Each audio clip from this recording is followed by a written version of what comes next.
It is episode number 71 of the Welcome to Bill podcast. Thank you for tuning in. So many things to discuss today with Dr. Jay LaGuardia. We'll get to him in just a minute, but do have to first say thanks to the sponsors of the show, Midwest Meals. My buddy Dan Beck over there doing great things. I wish I had Dan's. When I was 26, I was making decisions like Dan Beck is, because he's doing amazing things and doing it locally and also helping you not only during the pandemic and some of the struggles that go along with that, but in overall health, trying to get your macro count correct, trying to know what you're putting in your body. He's got all the good stuff. It's all there. And they got that new machine that's actually allowing you to keep your meals fresher longer. It really streamlines the whole process. So check out MidwestMeals.com. They got 13 rotating meals. They update, put new ones in there each week. Lean turkey tacos, man. I got to go with that. I don't care if it's Taco Tuesday, Taco Wednesday. It's just taco week. That's my jam. Use the promo code Cooper at checkout and you get 10% off your order at MidwestMeals.com. Also, thanks to Monster Energy, Monster Podcast, Monster Hydro, definitely during times when you don't think you're dehydrated. I've been outside working for the last, feels like forever. You don't really realize you're being dehydrated when you're outside in these cold winter months, but you are. So make sure you're hydrating. Monster Hydro gives you the caffeine, gives you the branched chain amino acids, and a whole bunch of different vitamins and minerals in there as well. Plus, super hydrating for you to get through your day. So check out Monster Energy, Monster Hydro at a convenience store near you. Dr. Jay LaGuardia, my friend, is back on the show. It was we talked back in April. No, I shouldn't say that. It was March 20th was the last time we spoke, and I have some great tidbits from that podcast that we were in such a different world, it seems like, way back then. But I do have to say, first off, thank you for joining. And also, I know you had a hip replaced and you're like back to just kicking ass and taking names. It's impressive, man. How you feeling? Doing great. Thanks for having me back on. It's always fun to chat with you, and our conversations are interesting and they go all over the place. So I think your listeners today will have much to chew on. And let me just say, I'm a big fan of Midwest Meals. I use it regularly to make sure I fulfill my macros during my workouts, so I can get back to 100%. Which, by the way, when people think of hip replacement, think of an old guy. I say, well, yeah, I know. It was an injury that progressed over a period of time. So, yeah, I'm kind of old, but it had more to do with an injury than the age issue. Well, no, I think that's because I saw the post that went out after you had just gotten out of surgery, and like a couple days later, you're back at the gym. Obviously, it's not something you just go back to throwing heavy stuff around and going full tilt, but it really reiterated to me like the miracle of medicine and the things that can be done. And I don't think it's necessarily an age thing, but I think when you heard of somebody, whether it was a football player or it was always like, oh, well, that's it. You know, you're going to notice them walking around with this, hitching their giddy up for the rest of their life. But it just amazes me how far that medicine has come and the things that doctors can do to the human body. And you're already back, working out full tilt, just kicking ass and taking names now. It's amazing. Yeah. The thing is that I went into surgery in as top shape as I possibly could. Even the doctor came out and he said to me, he goes, we don't normally operate on people like you. The level of fitness and condition and leanness, made it so much easier for them. But my whole intention was not to impress them. My intention was to maximize and expedite the healing process so I can get back to my normal life. Right. And it also helps to own a fitness studio, F45, as we do here in Eau Claire, so I have the access of the top, quality equipment to help me on that path. And I think you mentioned a couple of really important points there is when you have to go through something like that, and maybe not, a major surgery like that, but having yourself in a healthy state, physically, mentally, I think is huge too, because there's a lot of drain, I'm sure, that goes into knowing how active that you were before the surgery. And again, how active you are already back, just, almost just over a month out. Yeah. If you're not quite ready to go into that mentally, it can be like, well, you can kind of get the depression can set in. But I think if your mindset's right and your health is right and your body's in good shape, the turnaround time I think is miraculous. Not to mention the fact that the surgery is as leaps and bounds over I think what it was 10, 15 years ago. For sure. And the mental side of it, you're absolutely right. For at least 3 or 4 weeks prior to the surgery, in my morning routine, when I would do my meditation, I would literally visualize, right, a successful outcome. And I also, this may sound weird to your audience, but I'm kind of eccentric when it comes to things like this, is I was literally giving thanks to my hip for getting to me to this point and all the amazing things I've been able to do in my life.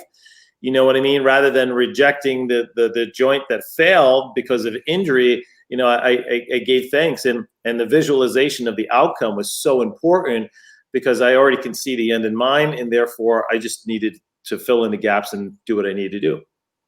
And we talked a lot about meditation and your routine. Again, the Power, Passion, Prosperity podcast. For those who don't know, Dr. J has a phenomenal show that for anybody from any walk of life can benefit from the messages that are within there. But we did talk a lot about your routine, my routine, kind of our, the structure of our mornings and really how even during the beginning of COVID-19, because again, we talked in March 20th. So we were, a couple days into what was the lockdowns, the safer at home ordinance, the 15 days to flatten the curve, which is, I don't know, I'm just checking my watch here, but 9 months. I think 9 months and 15 days is at this point. But, a lot of the things we talked about, and this was in the infancy of this whole thing, was the mindset of not knowing what tomorrow is going to bring necessarily as far as what you can and can't do, that there's all the stressors that come with, they had shut the schools down. So I was, I became a teacher, in the interim, which was great. It's on my resume now.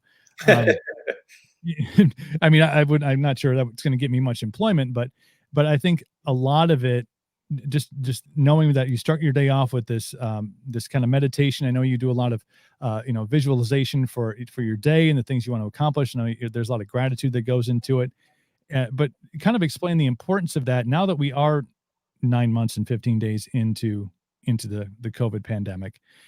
How important is that? Because I think that we've seen there's a lot of evidence that people aren't doing that because there's a lot of stress, a lot of tension, a lot of angst, and a lot of nerves going on in the world right now.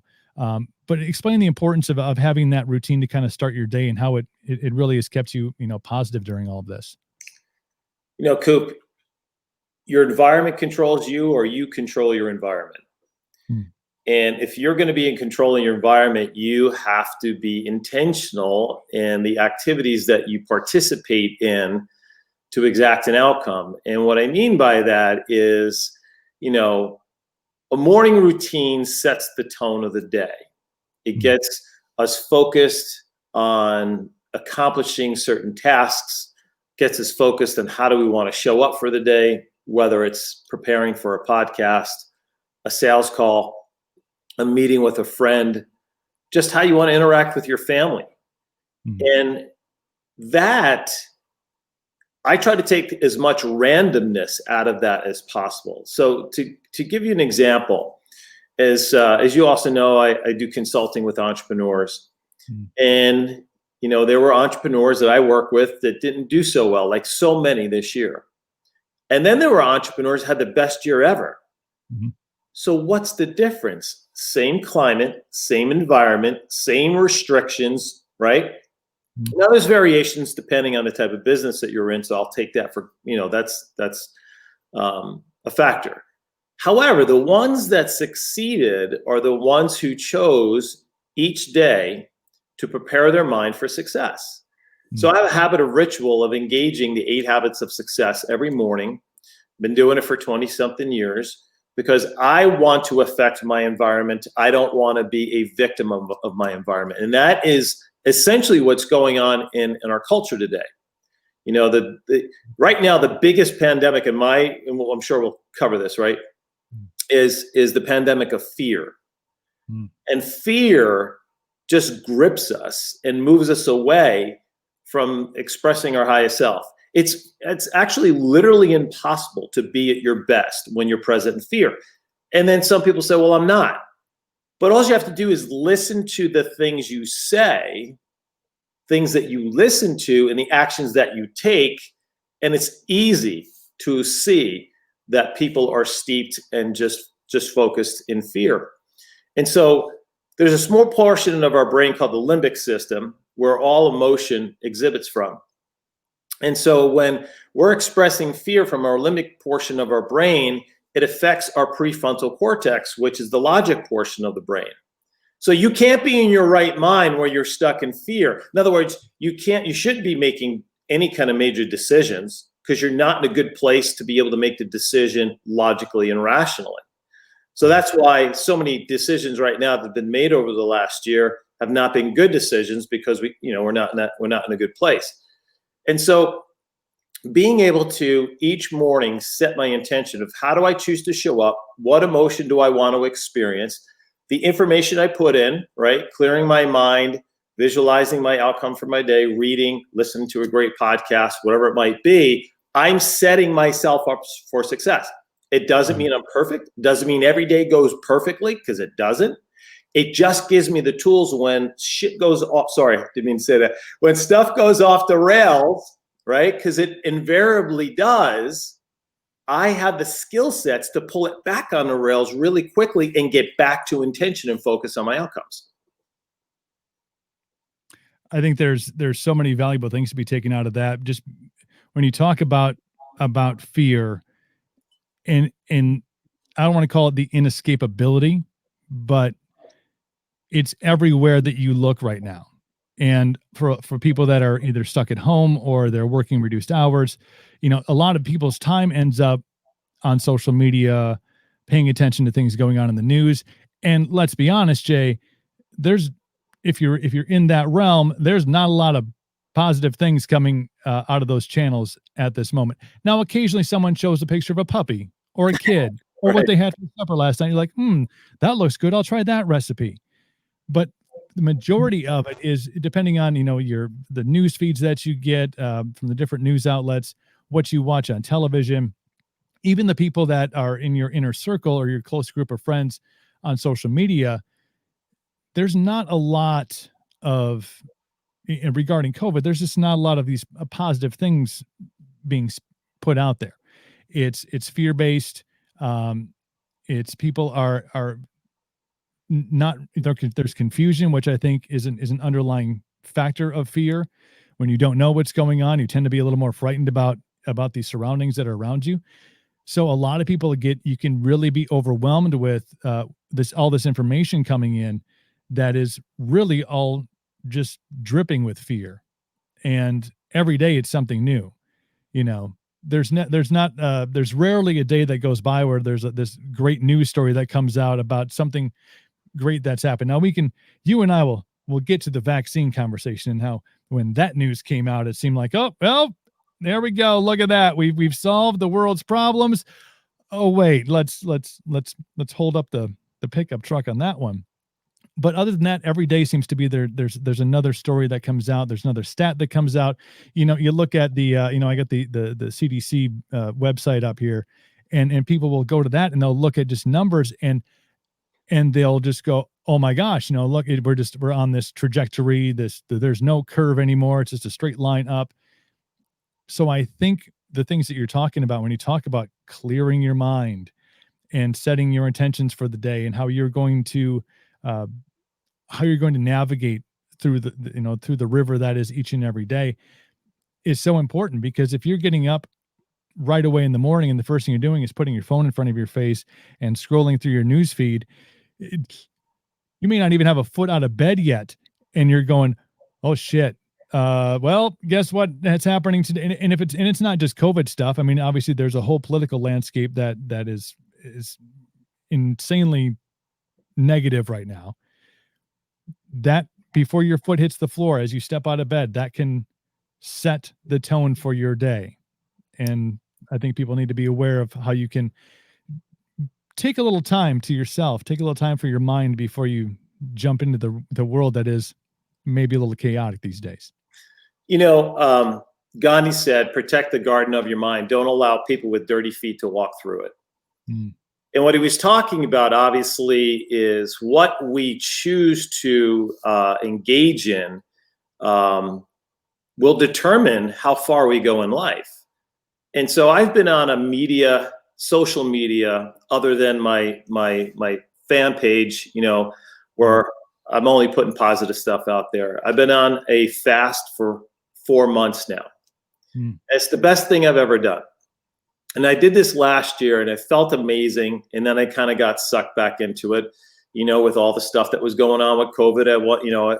I'm a voracious reader. I do research, and then you get caught up in the political aspect of it. I just saw myself and I didn't like who I was. And I didn't like where I was going. So I knew what was feeding that, and it was all the negativity. So I've been fasting, and it's the best fast I've ever done. I feel more energetic, more at peace, more calm, more focused on my purpose and serving and helping people than I've ever been before. And when we think about, you brought up a really good point. You said, it's true. First thing you get up in the morning, and for most people, they leave their phone right by the bed, which is a whole nother conversation. It's really dangerous for you because your phone is emitting EMFs. And if you have a 5G phone, you better put that phone in the garage at night. Okay? Somebody else's garage. Neighbor. I'm not kidding. But that's another conversation. And the first thing you do is you pick up that phone and you look at that phone and you look at the news reels or news alerts, whatever the case may be. And all of a sudden, that same emotional cycle kicks in. What happens is your body starts to produce adrenaline and cortisol. Mm. And these are two hormones that, when they're in high amounts consistently, lead to pretty nasty stuff long term. Cortisol suppresses testosterone in men. Mm. So it leads to depression and weight gain. And it leads to anxiety and loss of muscle tone and strength and feeling less than. It downregulates our immune system. So it literally makes you more susceptible to the thing you're literally fearing about. It's making you more susceptible if you come in contact with getting sick, or if you do get sick, having a worse outcome. Mm-hmm. So what we don't realize is every emotion manifests itself physically in our body, either in a good way or a positive way. And what it does, it literally triggers our genes to respond. And so if done so over a chronic period of time, then eventually it could throw the body into a state of dis-ease. And so, all the nasty stuff we all know about. Right. And it's, and we can go on a whole nother conversation about social media and its addiction, and how it, what was the social network, but there was a great documentary, that came out on Netflix. I can't recall the name. It was The Social Dilemma. That was it. Yeah.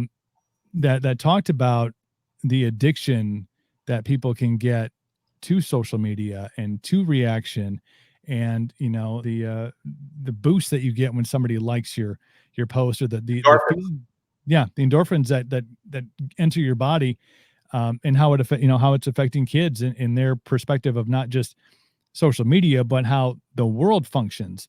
But a great documentary. I recommend people just for knowledge sake to check it out, and maybe do some self-reflecting on the effect that social media has in your life. But I do feel that there's people that have, especially now because of COVID, and whether the reasoning is this makes me feel closer to people I can't necessarily be in contact with, or I just want to be aware of what's going on, but that becomes the crux of their entire day. I mean, there's from, again, the foot out of bed to the last thing you're doing before you go, before you fall asleep, where you see there's memes about people that are laying in bed with their phone above their head and they fall asleep and their phone knocks them, hits them in the forehead, and they're like, oh, I guess maybe I should go to sleep. Oh, well, maybe I'll just check this one more thing.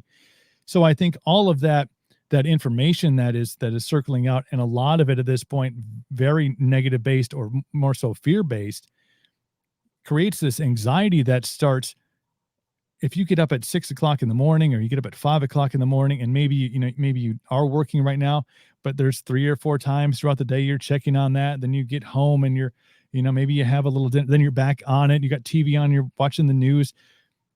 Like, there is no external vantage point. You're not looking at anything else that is going on in your life besides what is happening on your device. And I think that leads to that anxiety. It leads to that fear. It leads to people living day to day, week to week, now month to month, 9 months, going on a year in this cyclone that is all based on negativity. And they become introverted, and they become not wanting to go out, and even if the rains are off, even if you are able to go out and do certain things, which thankfully in Wisconsin we have some ability to go out and enjoy some things in a limited capacity.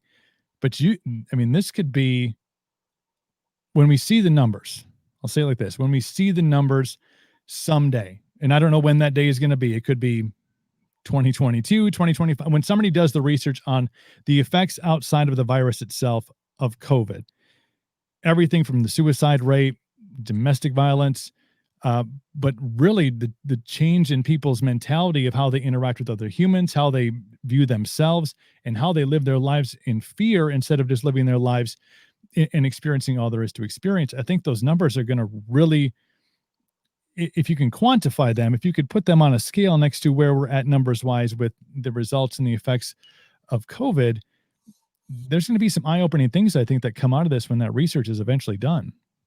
There's actually already some preliminary research that has been done. And I just want to say, anything that has the power to do good has also the power to do bad. And so, social media can be a good thing. It can connect people. It's a great way for e-commerce. It's got its good side, particularly when it comes to young kids. My concern is self-worth is based on likes and follows. You know what I mean? And so, and even that, if the self-worth is strong, it's really built on a house of cards. Because self-worth isn't built on likes and follows. So either way, it has a negative effect on kids. So it's a concern. But there's lots of hardships that people have suffered and experienced.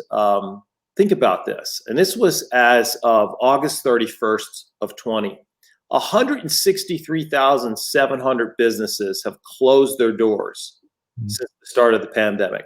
Of those, 60%, 97,000 and change, are now permanently closed. So meanwhile, the collective wealth, get this, of 655 billionaires rose by more than 36%. How does that work when everybody else has been struggling for the most part? And interesting enough, they found with Brits, over 3 million of them have gone without food at some point during this process. And a Canadian survey found that, and this was published in October, 22% of Canadians experienced high anxiety levels, and 4 times greater than pre-pandemic levels. And 13% reported severe depression, and drug overdose and epidemics have significantly worsened in Canada. And in Japan, which didn't implement any lockdowns at all, their statistics show in October of 2020, more people died of suicide than they died of COVID. So the numbers are there. They're not being reported. Which must give you pause. Why? Right? Why isn't that information available?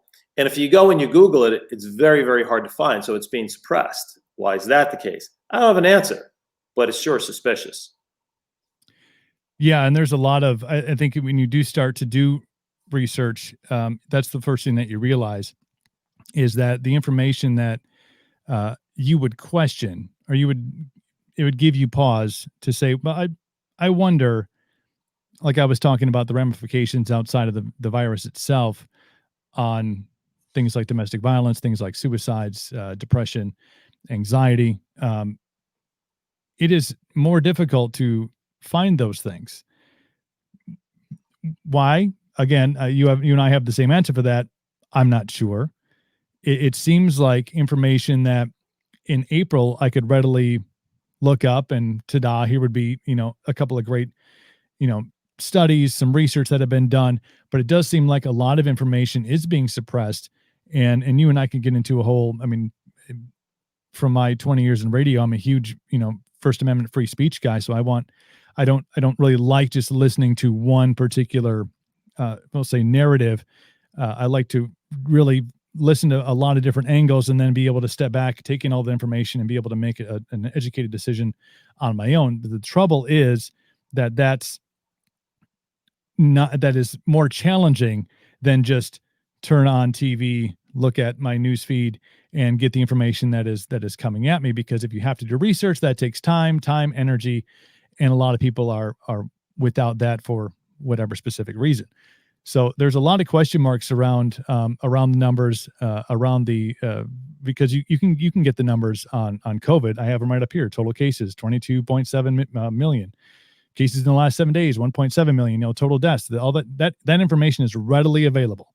It's one click at cdc.gov, and I got that information. But to dig a little deeper to find out the other ramifications of it economically, again, it's continuing to have an effect on the economy.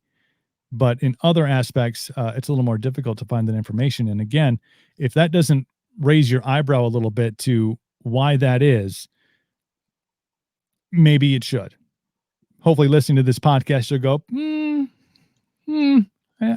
me in the back. I'm going to raise my hand because I have a couple of questions. But it's a strange time. And I think a lot of, in my opinion, at least, a lot of what we're seeing on the political side of things, and I don't want to get too deep down that rabbit hole, but I think a lot of what we've witnessed has a lot to do with the current state of everybody's mentality. I think because of lockdowns, I think because of information, misinformation, people not understanding why from county to county, city to city, state to state, coast to coast, region to region, lake to lake, the rules are all different. Like, why aren't we being, how is this virus supposedly different here? Now I understand higher populated areas, there's going to be some different rules that need to be in place. But when you have research that shows certain things are not big, hubs for large outbreaks, and those things are being suppressed out in California. My mother lives out there. I talked to her just the other day, and she's like, I haven't got my hair done in 10 months.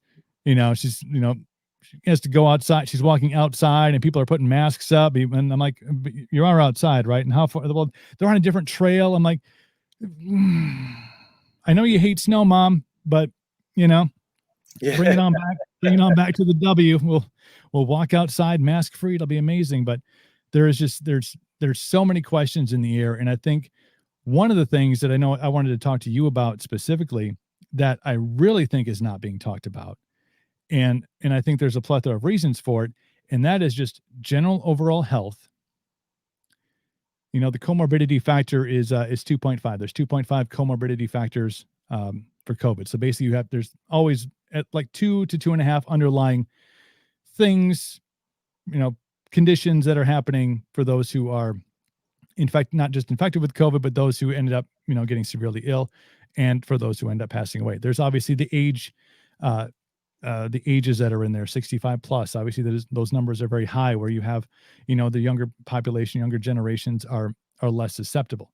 But it seems like just generally being healthy, supplements that are readily available, that have been scientifically proven to stop COVID, that have been proven to keep you, not just from COVID, but to supercharge your immune system, readily available. These things are just not being discussed. And I'm not sure if you have an answer to why that is, but I entertain your thoughts.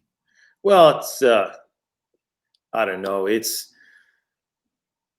been one of my biggest concerns and unanswered questions since the beginning of this. And look, I can give you my take on why that's the case. For some, it may sound conspiratorial. But I have no good reason why it's not, other than the fact that there's a lot of money in sickness, number one. Okay? Does that mean that we don't want society to be, we want people to get sick and die? I don't think that's the case. It's not what I'm saying. And I also want to make this note here is some of the things, that you and I may talk about today about this particular topic may be completely new to your listeners. In fact, I would suggest most of it is going to be completely new. I don't know how much we're going to talk about this topic, but I've spent 9 months just researching, reading journals. I'm kind of weird that way.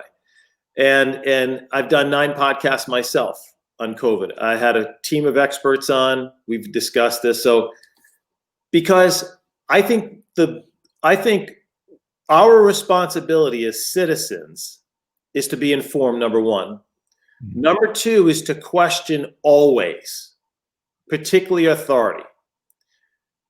The assumption that those in authority have our best intentions in mind, I think it's been proven more times in history that you cannot guarantee that. You cannot accept that as a truth.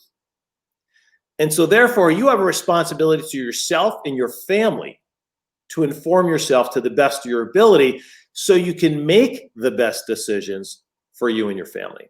That's number one. Number two, why is it that thousands, tens of thousands of preeminent experts in every field of health, virologists, epidemiologists, scientists, biologists, researchers, are being censored left and right? What altered universe did I wake up in where there's no longer a dialogue because there is enough contrarian science? Okay. I love it One of the reasons I got off social media, I was so pretty much fed up with all the social media medical experts. Oh, yes. It's just amazing how social media makes everybody an expert. I've had 35 years in healthcare and research and I'm humble enough to, I don't know everything by any stretch of the imagination. I'm still learning, still expanding my mindset, but I know a lot about biology, I know a lot about physiology, I know a lot about human anatomy. And any logical, objective human being has got to say to herself, why are they being censored? Why don't they want me to hear these things? What are they hiding? Why isn't a conversation, if there's confliction within the science, why isn't that being discussed? I bet you most of your listeners don't know that nearly 75% of all medical science is done by pharmaceutical companies, approved by pharmaceutical companies. Who, by the way, is selling you their product. So this is the aspect where I say to you, I think it's profit motive. It's so much easier to say to somebody, here are the 5 nutrients you need to make sure you're sufficient in to reduce your chance of getting sick. And if you do get sick, significantly reducing your chance of having a poor outcome or death. It's really simple. And we know it. I mean, there's hundreds, if not thousands of studies on vitamin D. Yep. Right? We know how important vitamin C, even intravenously early on during COVID, is. Now, I don't know if that's being done in hospitals. Maybe it is. I haven't heard much about it. We also know how important zinc and magnesium are as well, too. Now, interesting enough, think about this, right? Researchers have found that people have metabolic syndrome. Now, these are people who have heart diabetes or overweight, or they have high cholesterol, lifestyle. I call them lifestyle diseases because they can be altered with change in lifestyle, except type 1 diabetes. We know that with metabolic syndrome, obesity, diabetes, all those things, it worsens the outcome from COVID-19 as well as other infections, right? Like the common flu. And obesity also increases the duration that you carry the virus and you share it longer. So in other words, so people who talk about masks, you're not being responsible by not wearing a mask because you're harming other people. Let's even assume that's true. Being overweight is doing the same thing. You're carrying the virus longer. So I have a responsibility to you, but you don't have a responsibility to me. Understand what I mean? Yeah. So it's essentially negative in a society that tends to be in a really poor metabolic state. And there isn't a species on Earth unhealthier than humans, and no place worse than in the US. We are the sickest population anywhere in the world with the quote unquote best healthcare system. And so the reason we're having poor outcomes is because people are nutritionally deficient, they're overweight, they're deconditioned, and unfortunately, too many people are unwilling to do anything about changing it. Yeah, I mean that's the. It feels like the free pass, and I know there's a lot of people can call it fat shaming, and you can call it, well, there's so many things out there where it's not okay. It's okay to call somebody who smokes now. 20, 25 years ago, 30 years ago, 50 years ago, it was like smoking was just something people did. Now it is like, it's like you see somebody smoking and they're within 25 feet of a building and they can get a fine, so that's like that's smoke shaming. Like that's cool. Like, but we haven't gotten to a point yet where, even having a conversation, having dialogue with somebody about health and nutrition is a safe space, because the automatic, I think, reaction is I'm being fat shamed. You're calling me out on my weight, and obviously there's going to be downside to that. And I was just listening to a podcast. Dr. Mark Gordon, I believe, was on it, and he was talking about exactly the same supplements that you talked about. So again, this, he knows him, I know him. These things that are readily available that if you knew that you should be putting in your body: vitamin D3, zinc, magnesium. We talked about ionophores a little bit, which is, like turmeric is one of them. Was it cortisone is another one. Also, and this, I don't know if we're going to get flagged for this, but hydrochloroquine. Anybody remember that whole thing? Also, they're like, everybody just had a flashback to, wait, what? All that is an ionophore, which really helps those specific, especially zinc, get into your cell. And what zinc has been shown to do is to be able to stop the coronavirus and other viruses like it from attaching itself to your cell and thus, reproducing itself and causing the infection. So these things, you can get all of those things. Talks about DHEA in there. Pregnenolone, I think, is another one he has in there. So there's like the super pack of things, these supplements that you could be taking to get your immune system back up, not just during COVID. Right. During all these are just things to be able to go up. Nobody wants to be sick. No one wants to get the flu. Nobody wants any of that. It's miserable. It's horrible. You feel dumb for like a week, even after you recover, because all the things that it does to your body and the brain drain, and you're not in a good spot. And for now 9 months and 15 days to flatten the curve, here we are with this readily accessible information, with these readily accessible supplements and vitamins, and nobody in mainstream media, nobody at the CDC, Fauci, nobody saying, hey, actually, I do think I saw something on the CDC. They finally said something about, well, zinc levels across the country are relatively low. I'm like, well, that's good. Like, where was this information back in March when we could have, been like, oh, here's a super pack of vitamins. We should market that, Dr. J. Like, yes. Here you go. Here's your VitaPack. Take this for immune system boosting and to help protect you from this. But a lot of this information, and this goes back to what we were talking about with having to really dig in to find any of the numbers about the other effects of lockdowns and safer at home and kids being home from school, it seems like it's tougher to find that information. And again, another reason, if you're not raising your eyebrow at things, if you're just learning about these supplements on this podcast of all podcasts that are available out there, you're welcome first and foremost, but you got to start, asking questions, and you got to start, really doing due diligent research, because you know what? Everybody's sick of this shit. Nobody wants to, we're done. Like, okay, there's not going to be a new normal. I mean, we kind of all have come to the logic that just the way that I think COVID has transformed us as human beings and how we interact with others, if we get back to where we used to be, it's going to take a long time.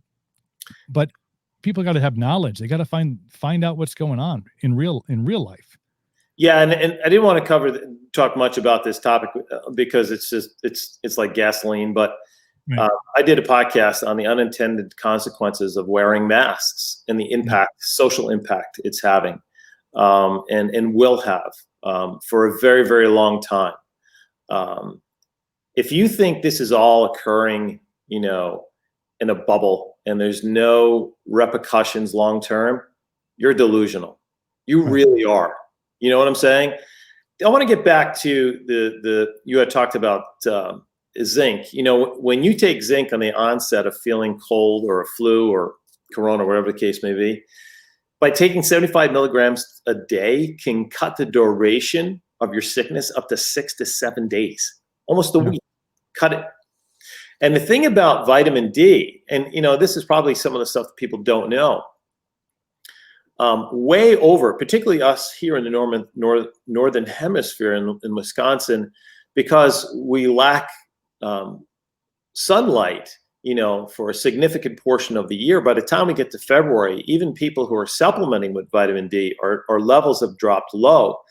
And over 85% of the population in the northern hemisphere particularly have got significantly depleted vitamin D levels below 20 nanograms per deciliter. I've seen research that indicates when it drops below 20, if it stays there, it's 100% guarantee of getting cancer. 100%, because vitamin D activates 2,000 genes, and including with vitamin K dependent proteins, if your levels are high, it actually repairs your genes. So, and it also is a powerful antimicrobial and antiviral peptide. So, my recommendations I've done, for my clients, is you want your vitamin D levels to be anywhere between 60 and 100, right? I had mine tested not long ago. I was at 81. Actually, just prior to surgery, I had it tested. So I do it in this time of the year, and then I'll do it again in the summer. So I do it twice a year. It's not an expensive test unless you go to a typical health facility. Then they'll charge you. So when I went in for my pre-op test, she wanted me to get a vitamin T test, and I said to her, "Yeah, sure." And she said, and I said to her, "Well, how much is that?" She goes, "It's about $350." And I said, "No, thanks." I said, "I can order it myself for 40." So just think about the markup there. Anyway, I got a little sidetracked there. But you need the magnesium as well too, because it requires it impacts immune cell function, and if your magnesium levels are low, your immune function is going to be altered as well too. So all these work in concert together. So instead of saying, "Well, I'm going to take vitamin D," okay, I have no problem with that, but you need to be taking vitamin D with K2, because without K2 in it, vitamin D levels, as they begin to rise, can oxidize arterial walls and harden them. So you get atherosclerosis. So the K2 makes sure it doesn't become oxidized, and it gets actually into the cells and utilized for proper sufficiency as necessary. What I'm just trying to get to here, Coop, is this. People have way more control over their well-being than they ever imagined. And they should be more focused on lifestyle and choices they're making each and every day, which will have a far greater outcome and far greater impact on whether they get sick, don't get sick. If they get sick, how bad, reducing their chance against every chronic disease that now exists and has been exploding in this country. How important is it? You talked a little about blood work, and I think it's something that it is not that it's new, but it feels like understanding where you're deficient.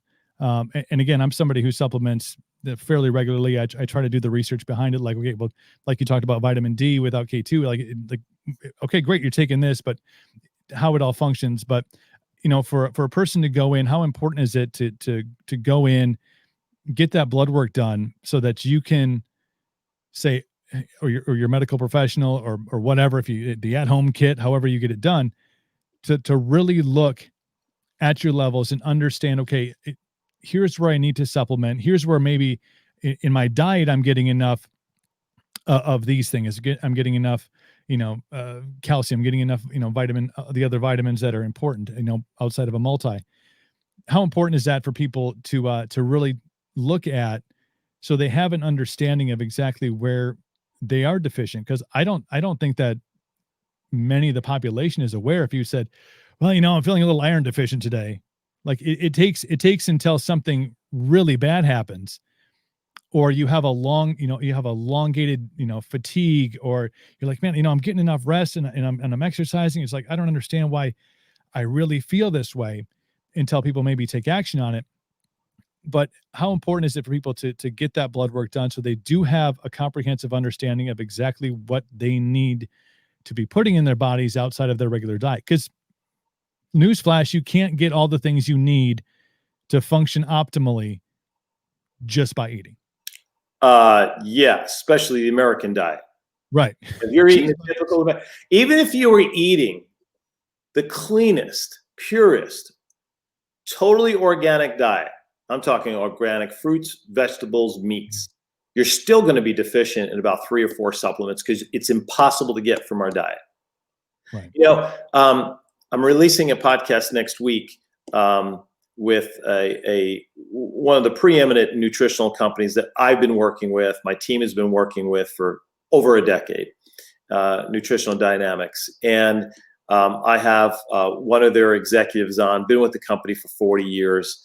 And I knew this, but I forgot. And he said to me, he goes, a spinach salad in 1960 and now, you would need to have 11 bowls of that spinach salad to get the same nutrients that were in that back in the 60s. Wow. Okay. So it's from soil depletions, it's pesticides, right. It's, we can go on forever. Back to your question. I'm an evidence-based guy, right? I don't like to randomly shoot at things just hoping that it would work. It's a waste of time, it's a waste of money, and it may make it worse. See, that's the thing. Nutritional science has come such a long way. When I first started 30-something years ago, and where it is now, it's night and day. Mm-hmm. And so as we have continued to expand our knowledge and our practice, we do 2 things. We do blood work and we do DNA testing. Mm-hmm. Why?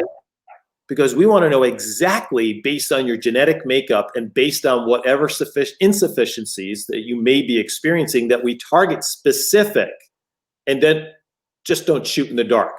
Because as you mentioned before, iron is one of the most abused supplements. People just take it. You never want to take iron if you don't need it, because it's really bad for your heart and circulatory system.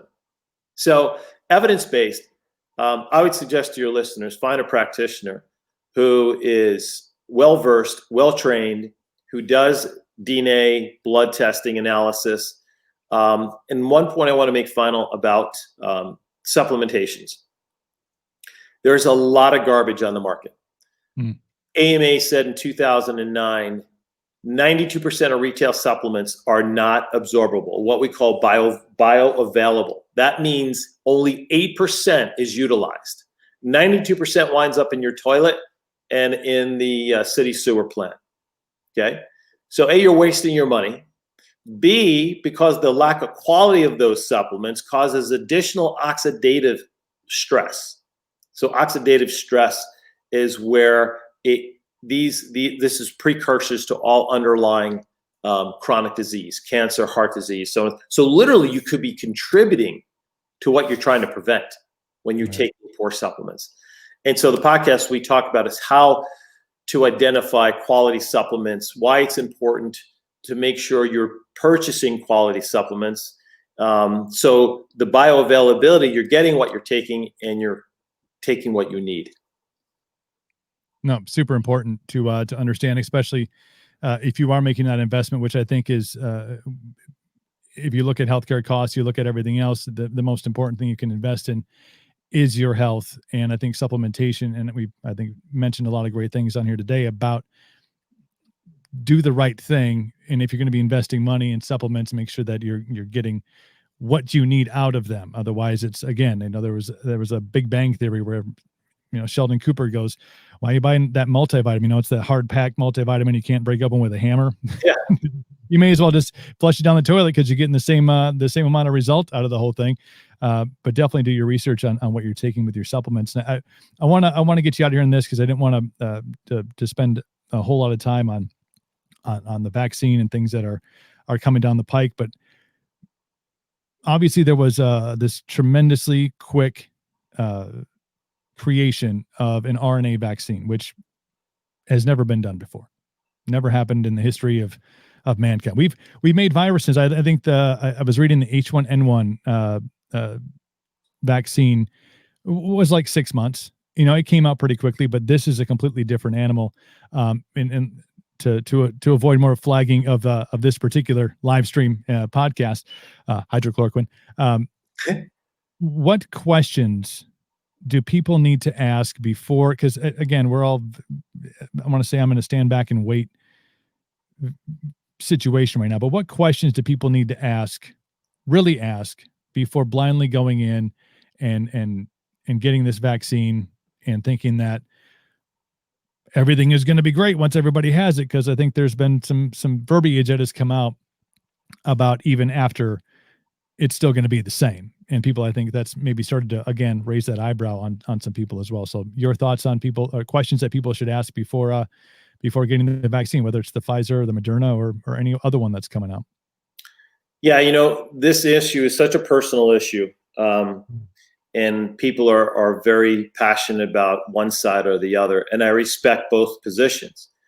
And I think that's what's great about living in a country like in which we do is people can choose what's best for them. I have a real issue when someone tries to decide what's best for me because my biological makeup is different than yours, right? You might get a vaccine or I might get a vaccine. It does really fine for me. It has no repercussions, at least not in the immediacy, might long-term, don't know that. And you may get it and have, transverse myelitis and get paralyzed because that's what's been happening, as one of the complications of this vaccine. And so on and so forth. So who am I to tell you what you need to do? Again, do your own research, make a decision, because that decision could have serious consequences. So now while the vaccine is sold, as a way to end the pandemic and return us to the normal, it can't. And since it's only been, evaluated for its ability to lessen COVID-19, right? It only reduces the symptoms. It doesn't eliminate the risk of infection. It doesn't prevent you from getting COVID. I saw a meme. Oh God, I don't want to screw this up, but it was funny as hell. My wife showed it to me because every once in a while she'll show me things like that because she knows I'm on my social media diet. It had something to do with wearing a condom and having sex. Imagine if you can wear a condom, or you would wear a condom during sex, but yet you're still, a really good chance you're going to get pregnant. Well, what's the point? Right. So my point is, what's the point? Now, here's something really important. I don't want to make a joke out of this, right? So while some COVID-19 vaccines have been granted emergency use, and utilization, they still yet have not completed stage 3 clinical trials. And the data points won't be collected for up to 24 months after the injections. Ladies and gentlemen, you are participating in the largest study in history. We won't know the effects of taking this vaccine for a minimum until 2023, January of 2023. Now, we do know, how do I know this, right? Done my research. Cool. If I did the research and the research said to me, greatest thing since sliced bread, zero risk, 100% guarantee not getting COVID, 100% immunity the rest of your life, I'm all in. I'm all in. Makes sense to me, right? No risk, all reward. Not the case. Not the case. So the adverse side effects, again, are still relatively unknown. There have been reports of people dying, medical people, quite a few, not getting to the media. There was just one the other day because they're not going to promote that stuff. No. Right? So it's unknown whether, and it's suspected that there may be some fertility issues, making females sterile. And so it's not recommended for pregnant, childbearing women who are considering becoming pregnant. What does that tell you? That would be a concern to me. Yeah. So here's the question. What will it do to kids? We don't know. So you asked me to come up with some questions. What I'm doing is opening up the concept. Are you okay with taking that risk if you gave it to your kid and didn't know until they were in their early 20s, they became sterile because of this vaccine they took? How would you feel? Yeah. You know, or 5 years from now, you talked about the brand new technology of using messenger RNA as a way of delivering the antigen into, and so then the body recognizes and creates its own antibodies, right? Which has never been done before. They've tried to come up with coronavirus vaccines for 30 years and they failed. In fact, the guy who led the research study, even last year, and this is a guy, now get this, right? He's the head of Baylor Medical School. He said, you could take up to 100 vaccines a day and you would be fine. Now, I don't know where he got that information. I don't know if I would buy into that, but even he said they will never develop an effective coronavirus vaccine because they've tried it for 30 years. And all of a sudden now it's fast-tracked in 9 months. Without it. So they bypass stage one. So what's stage one? Animal trials. Every time they came up with a prospective vaccine they thought could work, they go to stage one, which is animal trials. And every time, those animals experience what they call a super response. So they would get injected and their immune systems would like go on hyper, right? And create this cytokine storm, causing all sorts of nasty stuff, including death in these primates. Every time they developed it, thought it had a possibility, went to stage one, they shut it down. So now we're in stage two, all right, delivering it. And then stage three is what we're going to see over the next 2 years. So I don't know, man. I'm not comfortable with it. I certainly would be comfortable with it for my kids or granddaughter. But I also want the opportunity to choose for me. You do you, I'll do me. Yeah. I think that gets into another great podcast we could have, is talking about just some of the things that are out there on the table. And this, gets more away from COVID itself into human rights and to constitutional rights. And, there's just, I mean, if you dig below the surface, because this is not stuff you're going to see on the nightly news. It's not stuff you're going to read on the local news. You have to do the research on it. But there are things that are being, under the cover of darkness, under the cover of night, it seems like, being brought into idea, like the chance for them to, inoculate children without their parents' permission during school. I mean, Now, there's just things that are out there. Again, hasn't been passed yet, but it's, I mean, to know that those types of things are being brought up. And again, you and I had a great conversation back in March. We had a great, I'm going to say it was a back and forth because you're both on the same page about non-elected officials making decisions for us and our health. And again, it goes back to, I'll make my decision, you make your decision. If we do our research, everything will be hopefully okay. Hopefully in 24 months, we're not all just like, okay, well, we didn't take the vaccine, so we got to fight the zombies off now. This is where the apocalypse comes in because we didn't fully do that stage 3 research. It was just a large clinical trial on the populace. Shot in the but dark. I do, yeah. Again, it's like it's like stormtroopers in Star Wars. Like they those assholes can never shoot anything. Just ping ping. They're just like shooting, and hopefully at one point they get a Wookiee in the shoulder, and that's it. They're just not good. But a lot of great information, Dr. J, and I appreciate it because I know that you are a diligent researcher and you do scrape below the surface, things that you're not going to find. It's not going to be in the first 4 things that come up on Google when you do a search. You're going to have to scroll down a little bit and even dig from there. But I know you've done your research, you know what you're talking about, and for me personally, learning stuff on this podcast, and for the listeners and those who are viewing right now, we thank you for doing that research because, again, a lot of eyebrow raising. A lot of and it should be. I mean, that's not the natural human state should be inquisitive. Absolutely. I put a post up on my Facebook page. If you could choose one, which one would you choose? Right? Certainty or curiousness? And it blew me away. I thought most people would choose certainty because a lot of people are uncertain about whatever, right? Right.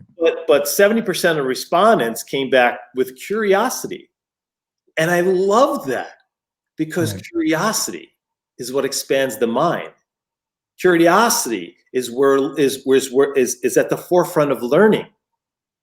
If we just have to be certain and comfortable all the time and somebody take care of us and pat us on the back and make us feel good and give us cookies and milk, we're doomed. We're doomed as a species. Because all innovation came with the concept, what's possible? Mm-hmm.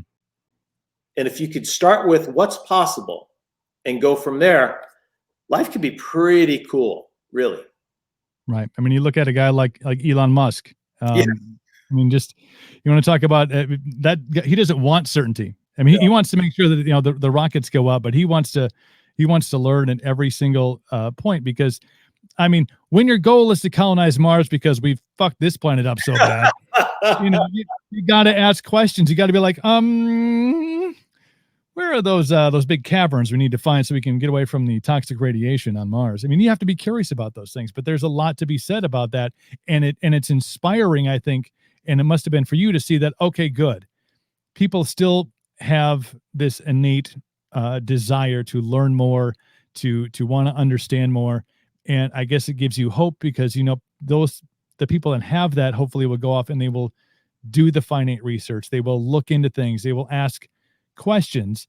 And that's been a big strange part of this whole thing is it feels like something we talked about before we started today. We grew up questioning all authority.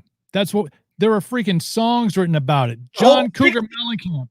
The whole 60s was about anti-authoritarianism. You question your parents, you question your teachers. Yeah, so Coop, the people who are in charge right now were anti-authoritarians as 60s, right? Free love, pot, whatever, right? Whatever, you do you, fine. Now they're running the show, and it's you follow me, and don't you ever question anything that I say because I know better than you because I'm smarter than you. Man, you got to run from that mindset. Run from that mindset. Well, they said pot's okay now, so that was like leaving a cookie behind. Like, hey, so it's cool. Like pot's cool now. Like we were wrong. The whole 70s, 80s, 90s, 2000s, we were wrong. So there's your little cookie. There's your treat. Now just everything else. Make sure you just keep on following the train because it's gonna leave without you. But yeah, man, a lot of great points on this one, and I appreciate your time. I'm glad that you're doing better. The Power, Passion, Prosperity podcast, a bunch of great episodes. You're doing a bunch of great things, and again, furthering the knowledge, that curiosity. If people are truly curious about, how this is all working, not just with COVID, but Dr. J does great things. We talked about entrepreneurship and how to manage through all of these things, supplementation, asking the questions that nobody's asking. You're doing great things, and I appreciate you taking some time off to fill me in, to fill the listeners in. It means a lot. We're all in this together, except are we in this together? I hope so, because it's the only way we can get through it. You know what I mean? We can't. A country divided will fall. I didn't say that. I can't remember who said that. But a nation divided will fall, and we've got a lot of healing to do. We do.